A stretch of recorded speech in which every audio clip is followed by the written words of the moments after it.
Hello dear students, आज का हमारा जो लेक्चर है वो है इंट्रोडक्शन टू क्लिनिकल केमिस्ट्री और बायोकेमिस्ट्री। यानी कि जो बायोकेमिस्ट्री होती है, बायो का मतलब होता है लिविंग और केमिस्ट्री का मतलब होता है केमिकल।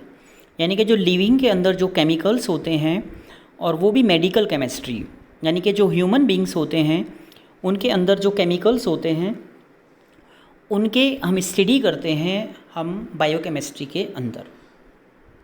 इसमें हमारा जो मेन पर्पस होता है लेबोरेटरी का, इसमें the purpose and function of laboratory through clinical pathology and laboratory medicines are assist clinician in. यानी कि हमारा मेन पर्पस है कि लेबोरेटरी के अंदर जो है डिजीज़ के बारे में पता लगाना, उसको कौन सी बीमारी है, उसके बाद उसको मेडिसिन स्टार्ट होगी कि कौन सी मेडिसिन उसको हम दे सकते हैं, और जो फिजिशियन होते हैं उनको हेल्प मिलती है जो हम टेस्ट करेंगे उसके थ्रू। तो इसमें फर्स्ट पॉइंट है confirming of rejecting A diagnosis. यानी कि हम किसी भी डायग्नोसिस पे पहुंचने से पहले हम सबसे पहले उसके इन्वेस्टिगेशन करेंगे। सेकंड है प्रोवाइडिंग गाइडलाइंस इन पेशेंट मैनेजमेंट। यानी कि पेशेंट का जो मैनेजमेंट हम करेंगे, हम देखेंगे उसको कौन सी मेडिसिन सूट करेगी, कौन सी उसको बीमारी है, उसके हिसाब से हमें जो बायोकेमिस्ट्री में हम टेस्ट करेंगे लेबोरेटरी में, उससे हमें पता चलेगा। दूसरा इस्टेब्लिश ए प्रोग्नोसिस। यानी कि अगर उसको कोई ब्लड शुगर की बीमारी है और मान लिया उसका ब्लड शुगर जो है हाई है, तो दोबारा हम उसको देखेंगे वो उतना ही है, उससे ज़्यादा हो रहा है या उससे कम हो रहा है। तो उस प्रोग्नोसिस को हम इस्टेब्लिश करने में वहाँ पे फिजिशियन की हेल्प करते हैं।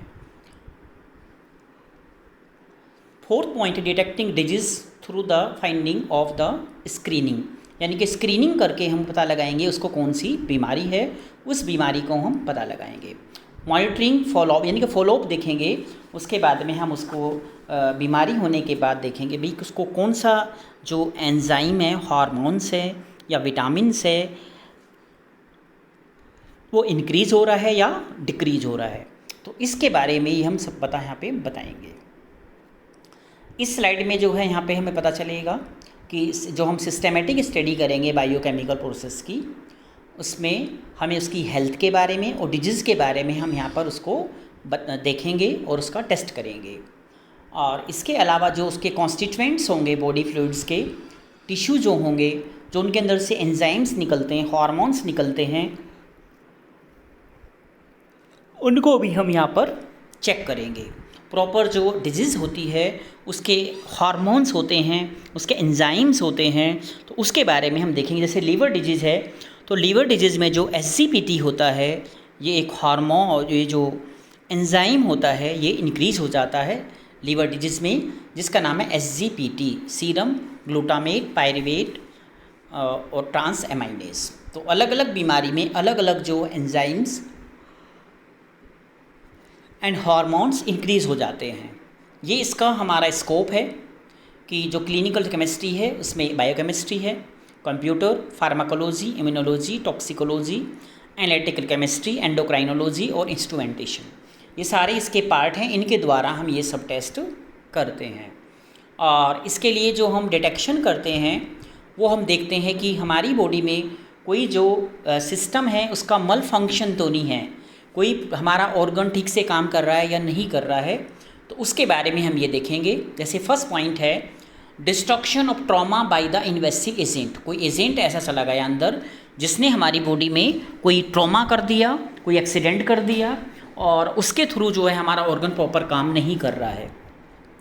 इसके बाद है genetic deficiency of viral enzyme. कुछ एंजाइम्स होते हैं वो वाइटल एंजाइम्स होते हैं, उनकी डिफिशिएंसी हो जाती है, और कुछ जेनेटिक रीजन्स होते हैं जो उसके क्रोमोसोम में वो चीज़ें नहीं हैं, तो उसको भी यहाँ पे पता लगाते हैं। दूसरा जो है ये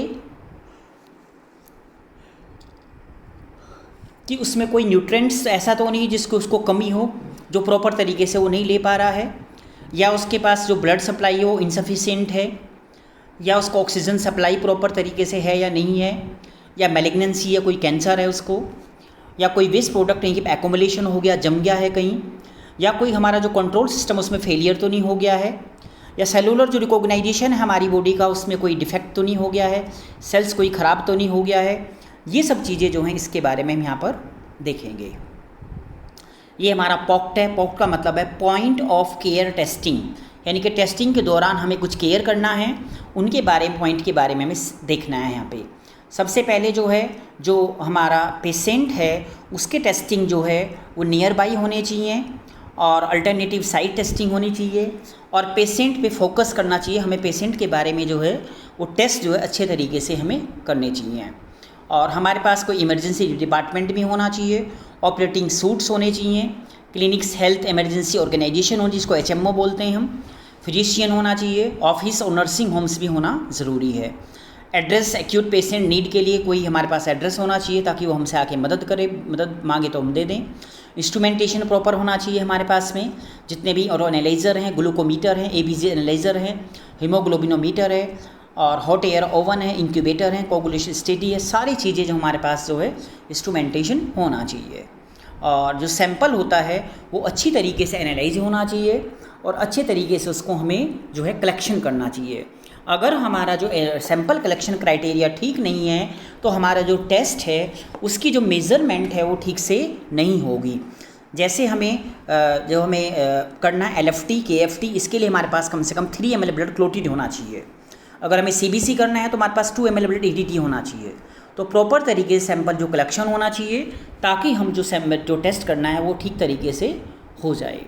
ये जो है यहाँ पे सब्सटेंस है, कुछ हम यहाँ पे मेज़र करेंगे सीरम के अंदर में, जो बताया है नंबर 1 कि नॉर्मली जो हमारे सर्कुलेशन में होते हैं कुछ ऐसे सब्सटेंस होते हैं जो डेली हमें वो ऊपर नीचे होते रहते हैं, उनको चेक करने के लिए हम ब्लड टेस्ट करते हैं। जैसे ग्लूकोज, नॉर्मली जो हमारी बॉडी में ग्लूकोज लेवल होना चाहिए वो एवरेज होना चाहिए मिनिमम 60 और मैक्सिमम 140 मिलीग्राम % होना चाहिए। टोटल प्रोटीन हमारे पास होना चाहिए, एल्ब्यूमिन, इंडिविजुअल प्रोटीन्स होनी चाहिए, electrolytes, TAZ, cholesterol, hormones, vitamin, ये प्रॉपर तरीके होने चाहिए।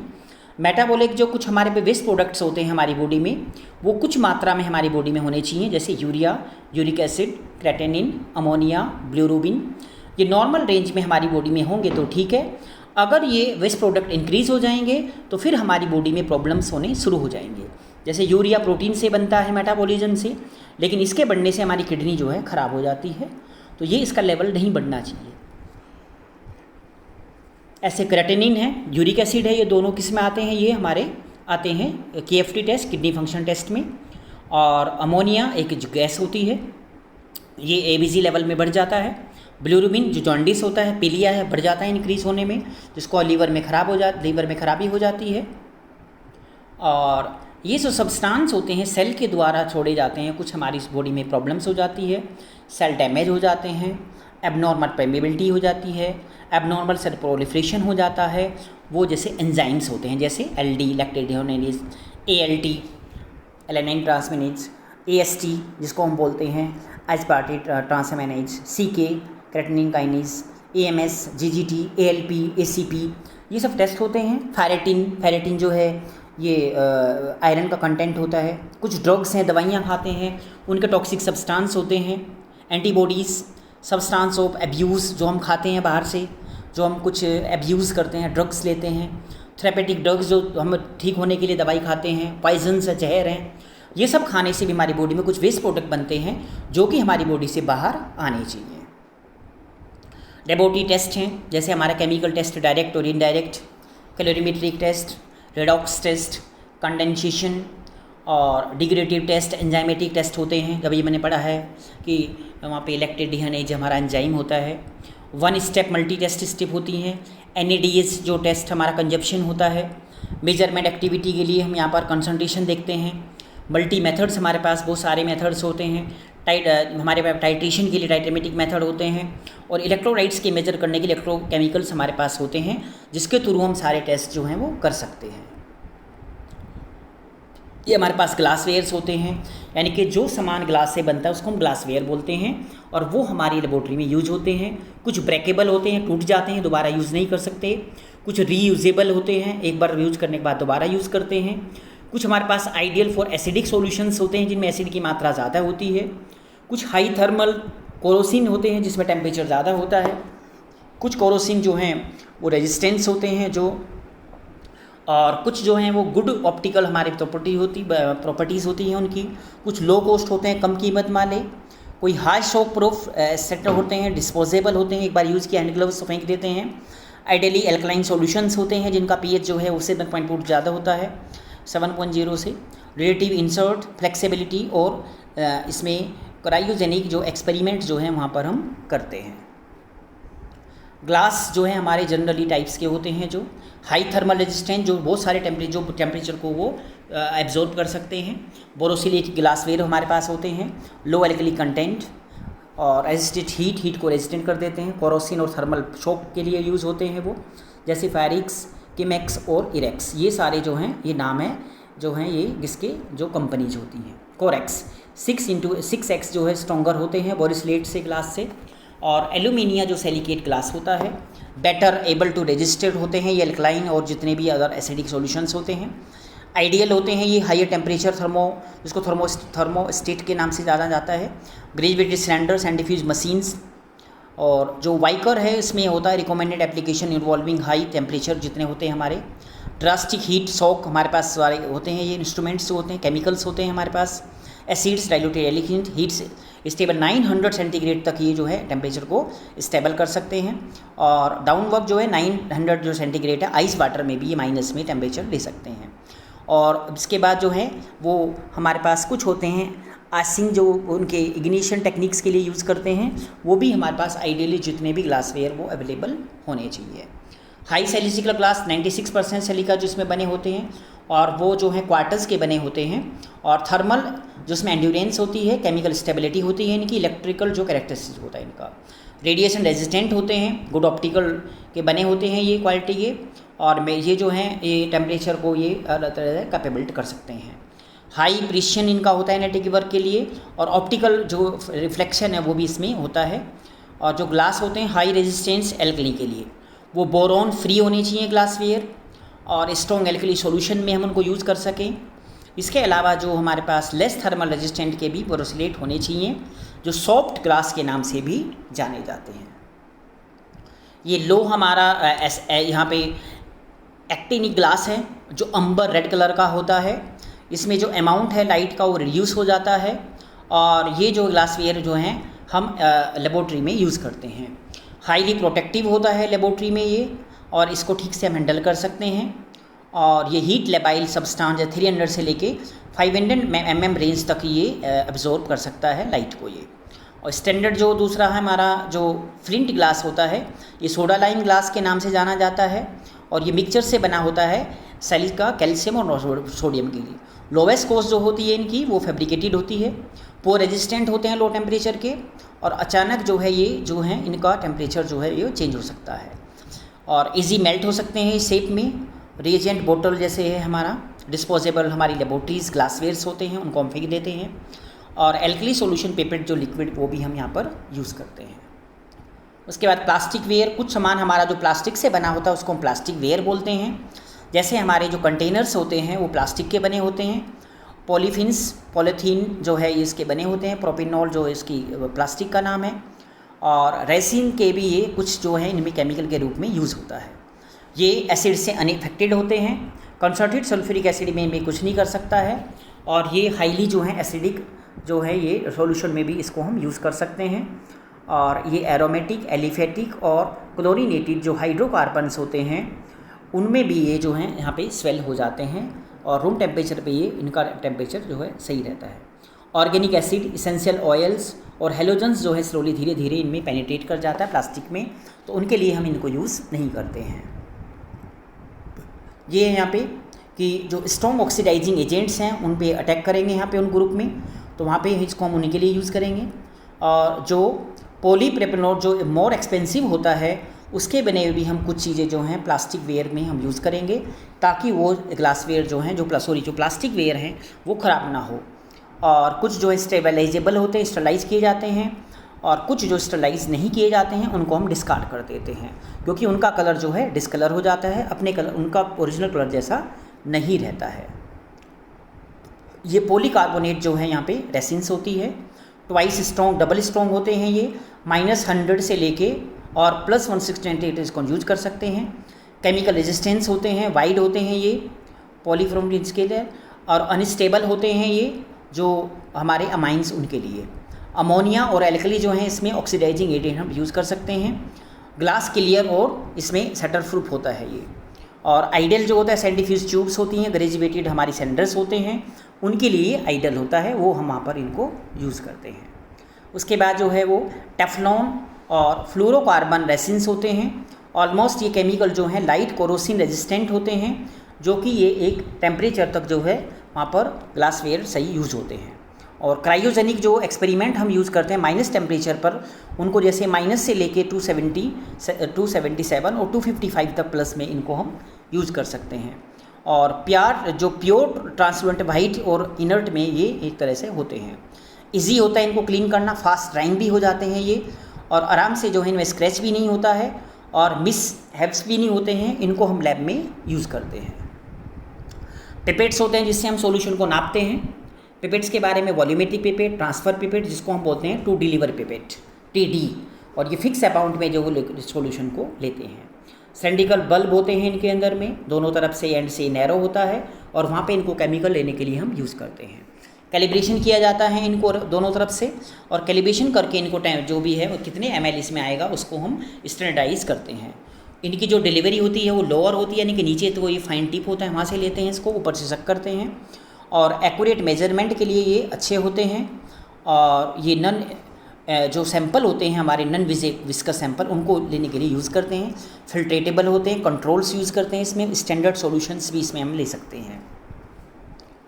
ये हमारा ओसवाल्ड जो यहाँ पे फॉलिंग पिपेट होता है, सिमिलर वॉल्यूमेट्रिक पिपेट की तरह ही होता है, लेकिन इसमें बल्ब होता है और इसमें जो है डिलीवरी टिप होती है।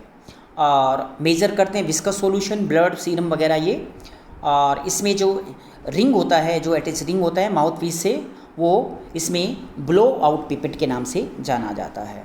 ब्लो आउट पिपेट का मतलब होता है उसमें हम ऊपर से ब्लो करते हैं और नीचे ड्रॉप बाय ड्रॉप सॉल्यूशन नीचे हमारा आ जाता है। इसके बाद हम वाटर के बारे में बात करेंगे। जो वाटर होता है वो रिएजेंट ग्रेड वाटर के नाम से, RGW के नाम से जानते हैं। वाटर जो है हमारी लेबोरेटरी में बहुत सारा यूज़ होता है, लेकिन वो स्टैंडर्डेबल प्रिपरेशन के द्वारा होना चाहिए, और उसी को ही हम वाटर को यूज़ करेंगे लेबोरेटरी से, डिस्टिल वाटर और डीआयोनाइज्ड वाटर। डिस्टिल वाटर एक प्यूरिफाइड वाटर होता है जिसके अंदर से ऑर्गेनिक मटेरियल पूरी तरह से रिमूव कर दिए जाते हैं, और उसका जो pH होता है वो 7 होता है। उसकी स्पेसिफिक ग्रेविटी जो है 1.00 होती है। इसको डिस्टिलेशन साइकिल के द्वारा जो है इसकी इम्प्योरिटीज़ को यहाँ से बाहर निकाला जाता है। डीआयोनाइज्ड वाटर का मतलब होता है इस डिस्टिल वाटर जो होता है उसको हम यूज़ करते हैं, उसके अंदर जो आयन्स होते हैं, एनायंस, कैटायंस, उनको हम एक्सचेंज करते हैं रेसिन के द्वारा। यानी कि जो हाइड्रोक्सिल आयन होते हैं और जो हाइड्रोजन आयन कार्बन आयन्स होते हैं, उनको हम एक टेक्निक के द्वारा इनको यहाँ से रिमूव किया जाता है। उसको हम डीआयोनाइज्ड वाटर के नाम से जानते हैं। इसमें टाइप 1 जो RGW है वो हम रिक्वायर होता है मैक्सिमम जो है हमारे प्योरिटी को चेक करने के लिए, जैसे preparation of standards, ultra micro जो केमिकल एनालिसिस के लिए, और नैनोग्राम जो है यहाँ पे सब नैनोग्राम जो उनको लिए हम यूज़ करने के लिए, टिश्यू सेल कल्चर के लिए। और जो टाइप 2 RG होता है वो यूज़ होता है मोस्ट लेबोरेटरी में, हमें जो केमिस्ट्री, हेमेटोलॉजी, माइक्रोबायोलॉजी और इम्यूनोलॉजी है, इन लैब में जो यूज़ करने के लिए यूज़ करते हैं। और जो 3rd RGW होता है हमारा, उसको हम क्वांटिटेटिव मेजरमेंट के लिए यूज़ करते हैं जितने हमारे टेस्ट होते हैं, जैसे यूरिन एनालिसिस, पैरासाइटोलॉजी, हिस्टोलॉजी, इलास्वेयर, इन सब में ये हम यूज़ करते हैं। और कार्बन डाइऑक्साइड फ्री वाटर होता है वो ऑब्टेन किया जाता है बॉइलिंग के द्वारा। और टाइप 2 जो हमारा होता है उसको हम कार्बन डाइऑक्साइड और अमोनिया ऑक्सीजन के द्वारा हम इफेक्ट जो है उसमें एनालिसिस करते हैं, तो उसको वहाँ पे यूज़ नहीं कर सकते हैं। ये हमारा क्लीनिंग है ग्लासवेयर का। जो रूटीन वॉशिंग होती है उसको हम करते हैं ब्लीचिंग के द्वारा। ब्लीचिंग पाउडर होता है हमारा 20% नाइट्रिक एसिड के द्वारा, 22 आवर रख देंगे, उसमें रख देंगे हम। और एसिड जो हमारा डाइक्रोमेट है वो भी हम इसको यूज़ करते हैं सॉल्यूशन के लिए। ब्लड क्लोट्स हम यूज़ करते हैं 10% NaOH के लिए, सोडियम हाइड्रोक्साइड के लिए। न्यू पिपेट्स में 5% जो हमारा HCl है या HNO है उसमें हम यूज़ करते हैं उनको साफ़ करने के लिए। मेटल आयंस जो होते हैं उनको हम सोक करते हैं 20% नाइट्रिक एसिड में। और जो हमारे ग्रीस फ्री जो होते हैं, ग्रीस वाले जो सॉल्यूशन होते हैं, जो हमारे ग्लासवेयर उनको 50% KOH में पोटेशियम हाइड्रोक्साइड में यूज़ करते हैं। और जो हमारे परमैंगनेट स्टेन्स होती है उनको 50% HCl, mixture 1% of the ferrous sulphate, 25% sulphuric acid उनमें हम यूज़ करते हैं। और बैक्टीरिया वाले जो ग्लासवेयर होते हैं उनको 2% जो हमारे सॉल्यूशन होते हैं क्रिसोल सॉल्यूशन उसमें हम यूज़ करेंगे उसको, और ऑटोक्लेविंग करेंगे, उसके बाद उसको साफ़ करेंगे। और जो हमारे आयरन जो डिटर्मिनिंग होंगे इनको 1.1 डाइल्यूशन में कॉन्सेंट्रेट SC एलिमेंट सॉल्यूशन में उनको यूज़ करेंगे डाइल्यूशन बना के। तो ये हमारा हो गया आपका जो वीडियो बना है, ये बायोकेमिस्ट्री के ऊपर हमारा इंट्रोडक्शन है। इसके बाद जो हमारा नेक्स्ट वीडियो आएगा, इसके आगे का आएगा कि हम जो बायोकेमिस्ट्री में कौन कौन से इंस्ट्रूमेंट यूज़ करते हैं, इंस्ट्रूमेंट्स के बारे में हम आपको डिटेल्स में बताएंगे।